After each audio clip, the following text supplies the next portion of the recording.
Вітаю вас, паважаныя падпісчыкі. Вы нават і не здагадаецеся, дзе я знаходжуся. А знаходжуся я ў магілёўскім заасадзе. І сёння хачу падзяліцца з вамі прыгажосцю як жывой, так і нежывой прыроды.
Паважаныя сябры, шкада, але прыходзіцца развітацца з такой прыгажосцю.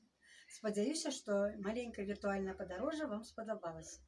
Не забывайцеся пісаць каментарыі, ставіць лайкі і дзяліцца ссылкай на мой канал. Да сустрэчы ў сёмых!